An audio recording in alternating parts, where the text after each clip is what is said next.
Perdana Menteri Cina yang baru dilantik, Zhu Rongji, mendeklarasikan diri. Berikan saya 100 peti mati, 99 buah akan saya kirim untuk para koruptor, dan 1 untuk saya sendiri kalau saya korupsi.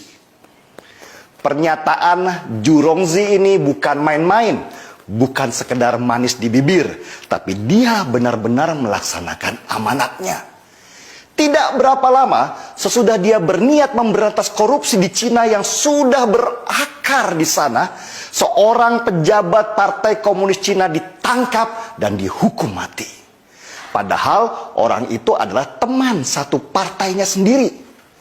Koruptor itu diarak di jalan, ditembak di belakang kepalanya. Seluruh hartanya disita oleh negara dan keluarganya disuruh mengganti peluru yang dikeluarkan untuk menembaknya mati. Kejam?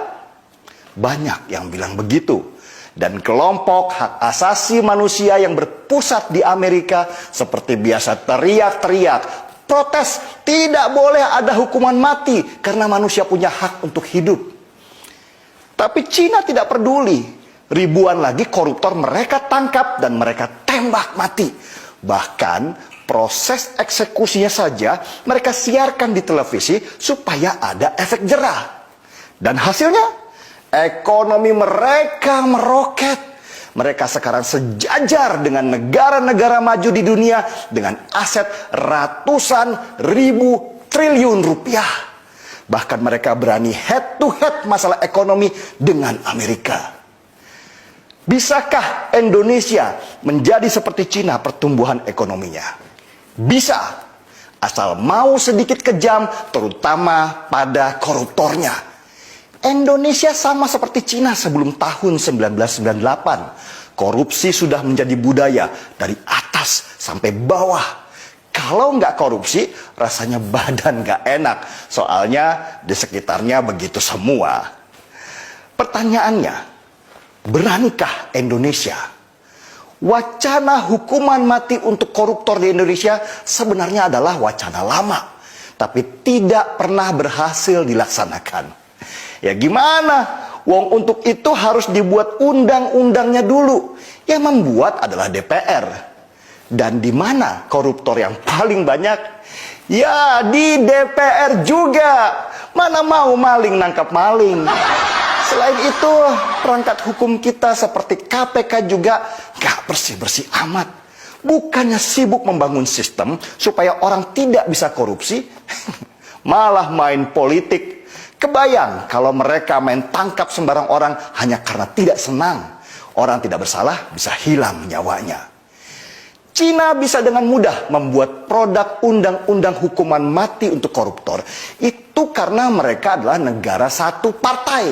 Jadi lebih mudah membuat peraturan. Sedangkan di Indonesia ada banyak partai, banyak kepentingan. Mau bikin produk undang-undang saja berantemnya nggak selesai-selesai. Tapi pas gajian, nagih duluan. Para anggota DPR yang mayoritas dari partai itu punya konsep yang mirip-mirip Julius Caesar, Vini, Vidi, Vici. Kami datang, kami lihat, kami taklukkan. Tapi mereka modifikasi sedikitlah dengan kalimat, kami datang, kami absen, kami ngorok di ruangan, dan kami pulang. Jokowi sendiri sudah mulai menyatakan, kalau rakyat yang minta, bisa saja ada hukuman mati untuk koruptor. Tapi ya itu, siap nggak DPR-nya bikin undang-undang? Dan wacana ini kembali bergulir dengan harapan tinggi, meski nggak pernah terjadi. Mirip-mirip timnas sepak bola Indonesia yang selalu menjanjikan juara, tapi selalu pulang dengan tangan hampa. Kalah sudah biasa, kalau menang itu baru luar biasa. Sulit sekali negeri ini menghukum mati para koruptor di sini. Bahkan Fadly Zon, petinggi Partai Gerindra, pernah tanpa malu-malu menyebut kalau korupsi itu oli pembangunan. Kalau nggak ada korupsi, negara nggak jalan. Nah loh, gimana mau bikin undang-undang? Mungkin hanya di Indonesia koruptor diperlakukan seperti raja.